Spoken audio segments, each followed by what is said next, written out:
We received a listener email about something that happened at this point not too recently, maybe about a month ago, but I think it's pretty much evergreen because it highlights an issue that could potentially affect all different kinds of coins, including Bitcoin.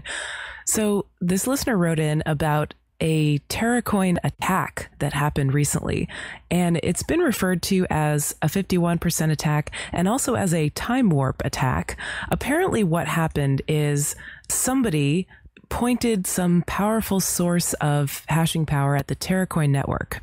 And Terracoin, by the way, is an altcoin. The thing that's, I guess, different or unique about Terracoin is that it has a very short block generation time, and the difficulty also adjusts very, very quickly. Terracoin would be a great example of a coin that might be prone to this thing that Andreas described as being underwater on your difficulty, right? Where the difficulty could go really high, and then someone could pull out a very powerful miner, and then you could end up with a difficulty that's high and not enough hashing power to match it, and then you can't find a block suddenly for a very long time. Terracoin has these characteristics, and apparently what happened is since it's an altcoin, it's got kind of a smaller network. Somebody points a powerful ASIC at the Terracoin network, generates their own blockchain. On this blockchain, apparently they also did something so that the difficulty was a lot lower so that coins could be mined a lot easier. I'm not exactly sure how they did that, but that's the time warp part of the attack. Then they created a bunch of Terracoins, or they mined a bunch of Terracoins on their own alternate blockchain. And then they took them to an exchange, sold them on the exchange, traded them for different coins, withdrew the other coins, and then vanished.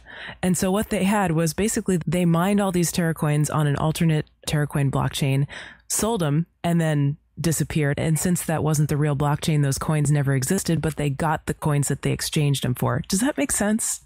Yes, absolutely. Sounds like exactly the kind of attack you can pull off if you can persuade nodes. And in this particular case, it sounds like the node they persuaded was the exchange, that was the consensus blockchain. So the exchange had to be at some point persuaded that the consensus blockchain for Terracoin was the one in which this particular miner had outputs to spend. And so they persuaded the exchange to be on the wrong blockchain. That's the danger of running these services, especially if you are an outlet, an off-ramp from the Bitcoin or altcoin economy. Unless you're absolutely sure that the value is there to spend, and you can source that information independently from multiple peers or verify it to make sure you're on the right blockchain. If you give that value out, you're the double spendee. So this is a small exchange that basically got screwed in this transaction. Unfortunately, it was BTerra, I think, was the name of the exchange.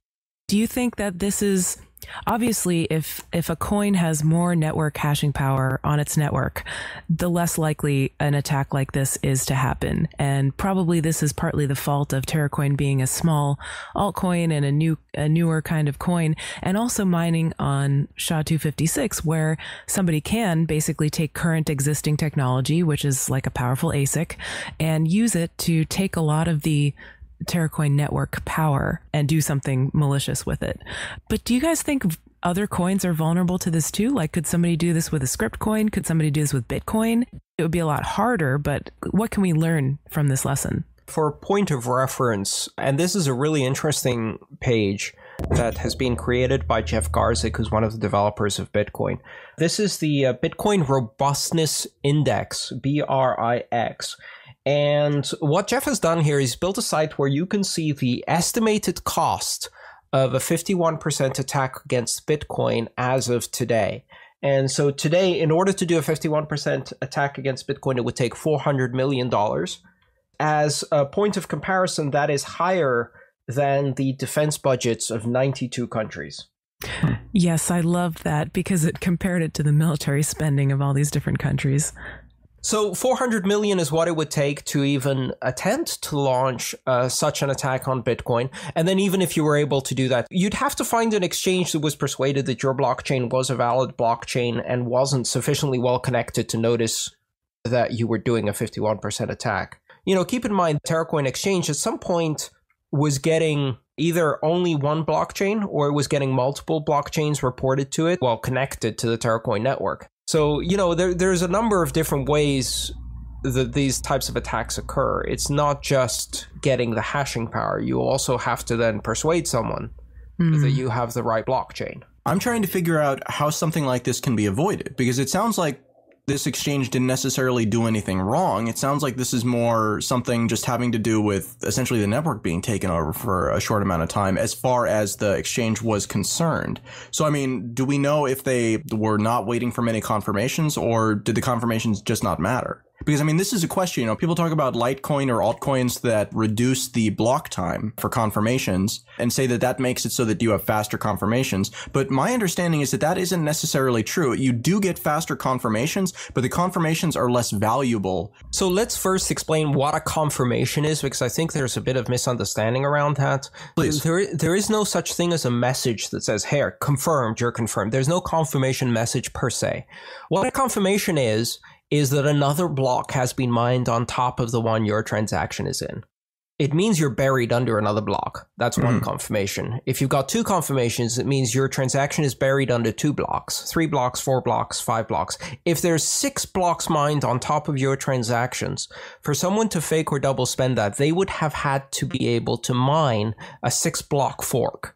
Now, it sounds like, in this case of Terracoin, if the exchange assumed those confirmations were valid, then that scammer had managed to mine an alt chain or forked chain with enough blocks to be more than the number of confirmations, which then persuaded the exchange that this was a valid transaction. Now, in Bitcoin, in order to get 6 blocks ahead, you'd have to have more than 51% of the hashing power and maintain that for 6 blocks. In order to do a double spend. $400 million. That is roughly 60 minutes under under ideal circumstances in the Bitcoin network. But in the Terracoin network, because it looks like they do blocks every 2 minutes, 120 seconds, for 6 confirmations there, it's only 12 minutes. So is it the time? Is it 6 confirmations though? So 6 confirmations is by convention on the Bitcoin network. You can, as a vendor or as a merchant or as an exchange, if you want, you can say, I want 12. I want 8, whatever. How many are the norm on Terracoin? Do we know? No, we don't know. But I think that this is the point, though, is that you would want more confirmations in a situation where confirmations are less valuable by themselves because they happen more often, right? Right. So there's not much of a point of having faster ones, right? Because you just need more to make up for the security. Depends on the difficulty. Essentially, each confirmation is a validation that someone did that level of difficulty to prove the work. Right? So if the difficulty is low, your confirmation isn't worth much because it's not that hard to create one. Which is a problem that altcoins have, because they always have that chicken egg problem where they show up and nobody's using them, so they have to bootstrap an audience, which means that they have a small audience, which means that it's easier to do these things. And since these things can happen, it makes, I mean, like you can see there's a circular logic here that if you get targeted as an altcoin early on and you're poorly positioned to be able to handle this type of thing, this can be really disruptive. And it seems like, just in a nutshell, that's what happened with Terracoin. That's what happened with Terracoin again. Yeah, I was just going to say, this isn't the first time it's happened to them. Oh, really? And yes. They've had 51% attacks before, and they've also had the difficulty problem too, where they got too high on the difficulty. Some miners then dropped out, and then it was impossible to get the next block. It's been a big problem, and it hasn't just affected Terracoin either. This has kind of happened to a lot of different altcoins. Feathercoin's had a couple of attacks, 51% attacks. Litecoin's had spam attacks, probably 51% attacks too. It's kind of a growing pain, I guess, but some coins are just not going to cut it. You know, they're just not designed to withstand any potential pressures that are sort of in the environment of users, some of whom might be malicious. And maybe Terracoin is one of those, you know, just because of the way it's designed. There's 2 conclusions you can reach from this. The first conclusion is that when you take the core parameters of Bitcoin and you tweak them to make an altcoin, it's not guaranteed that you're going to come up with a correct set or a healthy set of parameters.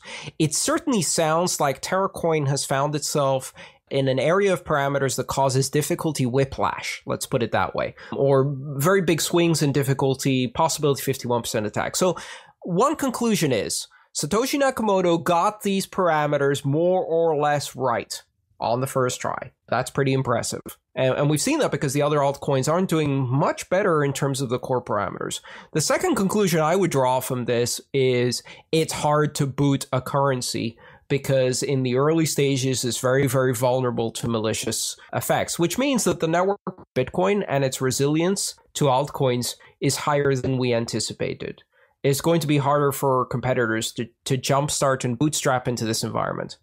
Can an altcoin that comes out now be viable if it uses SHA-256? If it shares the same hashing algorithm, the same way that it does mining as Bitcoin does, then that means that as the Bitcoin network increases over time, and as miners who have hardware that's really, really, really efficient by any meaningful standard, but compared to the amount that's being thrown at the Bitcoin network is not significant at all, do you see where I'm going with this? It seems like there's an inherent problem here where if you use that same algorithm and someone can turn a single unit that's going to devote 400 gigahash worth of power into your network, and your network is small, that can blow up your currency just from a single miner devoting a single unit. But that could also be a good thing if lots of people do it, right? It reminds me of the red ocean, blue ocean strategy concept, which was a management book written in the past, which was quite popular. The idea being that as an entrepreneur, as a business, you don't want to go into an ocean that's already full of sharks and red with blood. You want to find a chunk of the ocean that's blue, right? That doesn't have too many predators in it. Well, in this case, choosing SHA-256 as the proof of work puts you right in the shark pool. So maybe if you're a guppy, you don't want to be there. Maybe you want to see if you can use the proof of work to carve out your own little swimming pool where you can survive for long enough to play with the big boys. Otherwise, the ASICs will come and swallow you.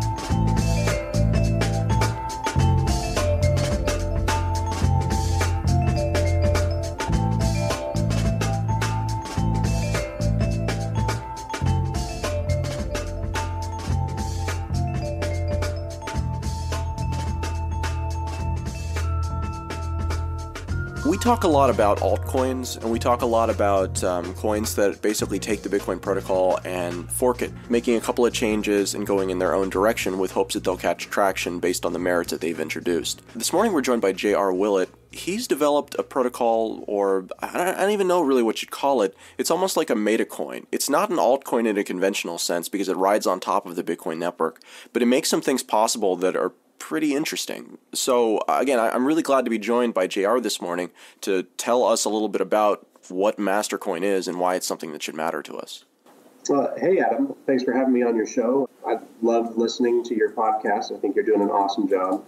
Mastercoin, I came up with the basics of this 2011. I mean, I've been percolating on it for a long time. And the one sentence summary is we're building a protocol layer on top of Bitcoin. So you can think of Bitcoin as money, and you can also think of it as a protocol layer. If you think of it as a protocol layer, then you can put another protocol layer on top of it. Doing so lets you create a new coin, so to speak, that does everything Bitcoin does and adds some new features. Features we could add are pretty much unlimited. Right off the gate, we're hoping to do kind of a distributed exchange between Bitcoin and these new currencies being built on top of Bitcoin.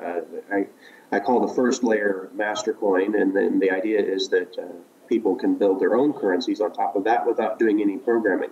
Let's back up for a second here. When we talk about a layer being built on top of Bitcoin or a protocol that's built on top of the Bitcoin protocol, are there any analogs in other areas that people might be familiar with of what this sort of thing looks like, or is this something that's entirely new? Well, I like to compare it to HTTP.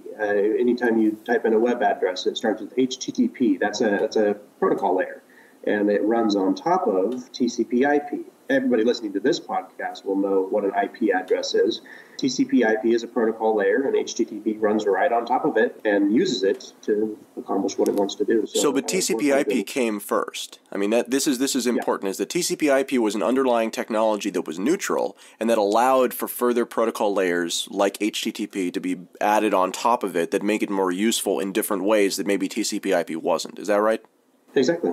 So what you're doing here is very similar to that, because you're taking the Bitcoin protocol, which is neutral, and you're building a layer on top of it. And you said that this layer then will allow for additional layers to be built on top of it?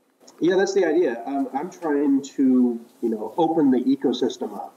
Everybody has a crazy idea of what they want to see Bitcoin do, and I want to provide some tools to let people do that. One of the complaints that's been sort of levied against this idea that everybody has something different that they want Bitcoin to do is that you're putting too many things into Bitcoin. You're making the core protocol too complicated. So it sounds like this is kind of the response to that, is that, okay, well, we won't add to the protocol. We'll just build another protocol on top that people can opt into.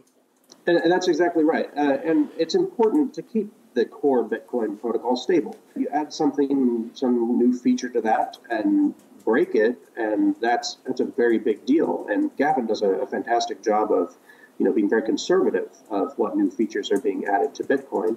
But when you start building on top of Bitcoin, you can be a little bit more experimental. And as you said, it's opt-in.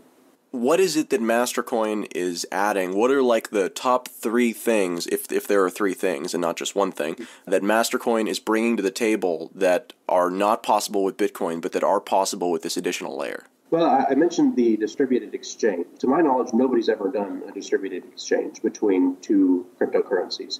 The reason we can do that is because it's all on the Bitcoin blockchain. The next thing after that's going to be distributed betting.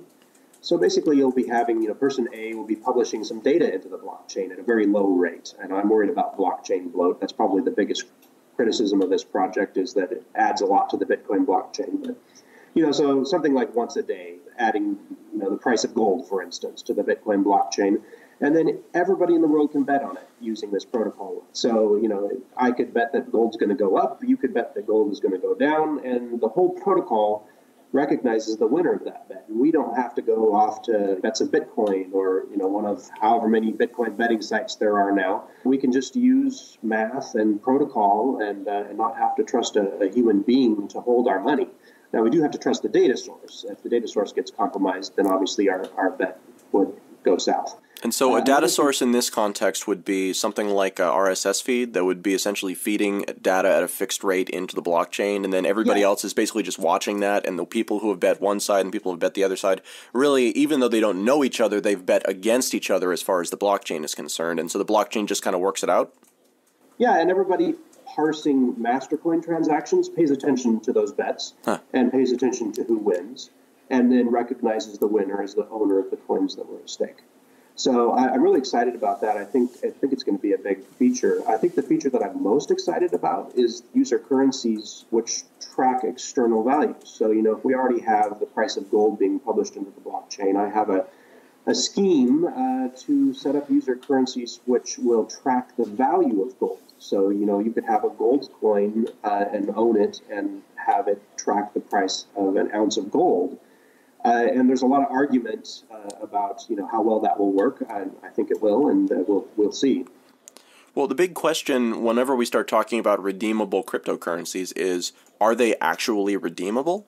Because it seems like in order for something like that to be pegged, you have to either be able to put up a whole bunch of collateral in case the price goes way up or the price goes way down. It seems like there's risk there that is difficult to ameliorate unless at some point in the chain I'm able to say, okay, well, this is my gold coin. It entitles me to 1 gram of gold, and I'd like to cash this in and have somebody send me that 1 gram of gold. Can I do that? The way people have typically approached this problem is the colored coin approach, where you have an issuer. And you sort of have this guy that, stores some gold in a warehouse somewhere and, sells shares of it for people to trade. And then everybody has to trust the issuer to honor those shares. What I'm attempting to accomplish is a trustless backing using an escrow fund. So you're exactly right. You have to have something of value stored to back this up. And essentially everybody buying into a new currency like this is putting their money into an escrow fund, which is then used to peg the value of that currency to the data feed.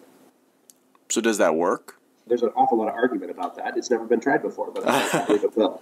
Okay, fair enough. So you can do the distributed betting, you can do the pegging currencies to things that are data feeds of prices going into the blockchain. Where are you right now with this project? Is it still in the conceptual stages? Is it already out? I mean, what's the time frame on this, roughly speaking? Well, I've published the complete specification of the features we've talked about so far, So, if I got hit by a bus tomorrow, somebody else could implement it from what I've written. It's down to the byte level of, what the messages look like. Mastercoin and everything based on it is 100% message based. That's an important point. Colored coins, you anoint a certain number of Satoshis as, having some special meaning, and then you trade them around.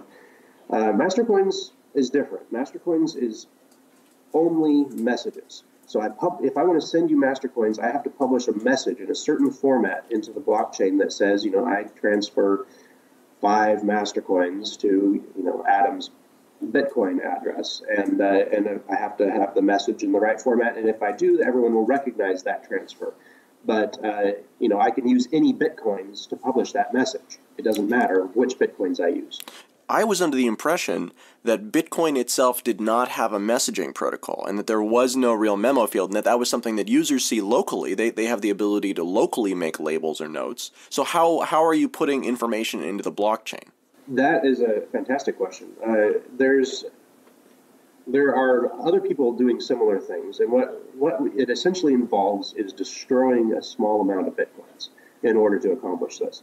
So basically, I create a fake Bitcoin address. So it starts with 1, and it has a payload of 20 bytes, and I can put anything I want in those 20 bytes, and then there has to be a checksum at the end that makes it a valid Bitcoin address. And then I send us, the protocol involves sending a small amount of Bitcoins, just above the dust threshold, which is currently about half a cent, to that fake address. So those Bitcoins are destroyed, about half a cent worth of Bitcoins are destroyed. They'll never be spendable. But we've just put 20 bytes of arbitrary data into the blockchain. If Mastercoin is successful to the level that you would like it to be, is that sustainable over the long term? Are there literally enough Bitcoins that this is something that could operate for 100 years without it actually causing a problem? Well, it depends on how you define causing a problem. We're not going to run out of Bitcoin. The dust threshold will shrink if Bitcoins become more valuable. We've got, 8 decimal places, and we could have even more if we wanted them. So I'm not worried about running out of Bitcoins. The legitimate concern is blockchain bloat. Now, Mastercoin is designed, hopefully, to be as compact as possible, but we're still adding a lot of transactions to the blockchain. If we're wildly successful, I like to say that Satoshi Dice will look pretty tame in comparison. And you're saying Satoshi Dice will look tame in comparison because they do basically the same thing. They destroy very small amounts of Bitcoin in order to generate essentially their betting results. Is that right?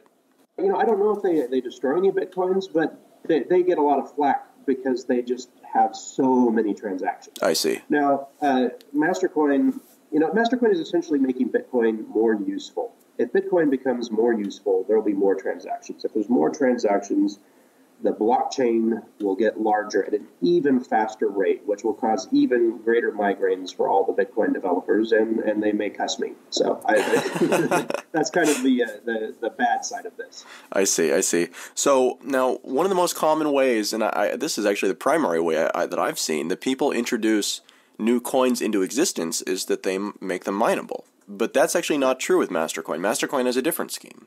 Because we've already got Bitcoin mining away, Satoshi did us a great favor in solving the which came first problem, which is the root of double spending. So we don't need to solve the double spending problem because we're writing on top of Bitcoin. It already solves that problem, so we don't really need mining. So I structured Mastercoin as a Kickstarter. So essentially anybody who sends funds to a certain address before a certain date, owns some Mastercoins, and then as we build the protocol, those will hopefully become more valuable. Then this is a currency that literally you can't mine into, but you can buy into if you have Bitcoin. Yeah. I created an address called the Exodus address, and I was basing that off the idea of, Bitcoin started from the Genesis block, and so I said, well, Mastercoin starts from the Exodus address, and it starts with, one Exodus, and we've raised actually quite a bit of money there, and almost over. It actually is through the end of this month. This is August 2013, and we've only got, actually, at the time this podcast will be published, only a couple days left. That is true. So if people are interested in this, so this seems speculative. Even more so than Bitcoin seems speculative, this seems speculative. We didn't actually go over where you are on this. So you're collecting funds for it, and those funds are being used to generate the new Mastercoins, and the people who contribute money now will get the appropriate amount of Mastercoins. Is there a conversion rate? We're doing 100 Mastercoins for every Bitcoin contributed to the Exodus address, and there's a kind of an early bird bonus of 10% a week. So when I first announced this whole thing about a month ago, people were getting a 40% bonus for buying in early, and obviously now it's down to pretty much 100 to 1. And yeah, you asked, where are we with the project? We've got to the point of being able to send them. I have a Python script that you can type in an address and say I want to send 5 Mastercoins to this Bitcoin address, and it will tell you what sends you have to send from your Bitcoin client to make that happen. And I've been using that for a giveaway thread. It's a fairly common thing that somebody starting a new currency will do these days, is you start a little giveaway thread. And so I bought some Mastercoins and I've been giving them away using that protocol. So we've been doing SIMs, and that's the simplest and most basic type of Mastercoin transaction. For this to get to a position where you feel like the product is representative of the vision that we've been talking about here, what type of time frame is that? I mean, I don't want to pin you down to a date, but I mean, are we talking, is this a couple of months out, 6 months out, years out? Is there an estimate? Yeah, I mean, it depends somewhat on how much money is raised. I mean, it's been picking up lately, so, it could be that there's a lot more money raised in the next few days. But, assuming that it doesn't go up a lot, I'm not planning on quitting my day job. So that's a whole nother conversation. But I have 3 small children, and, so that my time is limited to work on this myself. I'm hoping to do some bounties, leveraging other people's time in exchange for the money that's been raised. And it probably, if I raised obscene amounts of money and was able to, quit my job and work on this full time, I think we'd probably have the majority of these features maybe in kind of a ghetto form, command line type of programs running within a few weeks, and fancier GUI based systems, web and so forth a few weeks later. I'm thinking that given that I'm not quitting my day job and relying on other people, it may be double that with the fundraising we've done so far. Okay, so it sounds like you're fairly confident that you'll have something workable by the end of the year. Is that safe to say? We already have something workable, so okay. we already send Mastercoins. I gotcha. But it will definitely be more workable and usable by the end of the year. I'm not sure that we'll have every feature by then, but we should have some awfully nifty stuff by the turn of the year.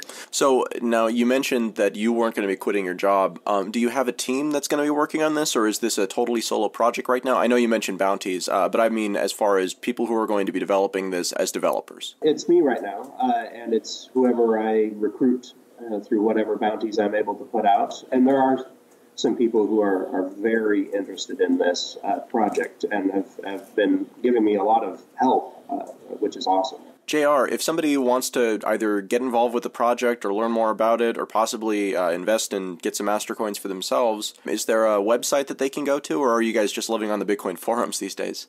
Well, we are living on the Bitcoin forum so far. However, one of the guys on the forum registered mastercoin.org, and it redirects to our project thread. If you type in mastercoin.org, you'll get to the right place, and we're working on a bounty for the website. So, JR, thank you very much for joining us today and talking to us about Mastercoin. I look forward to seeing how this project develops over time. It seems very exciting. I'm excited about it. Hi, Stephanie here. Would you like to turn your book into an enthralling audiobook? Need a persuasive commercial to promote your company? How about a narrator for your explainer video? Here's where I can help. I'm a freelance voiceover artist, and since 2009, I've lent my voice to dozens of audio projects. To hear some examples of my work, check out my website, smvoice.info. If you like what you hear, I'd love to be the voice of your next project. Get in touch at smvoice.info.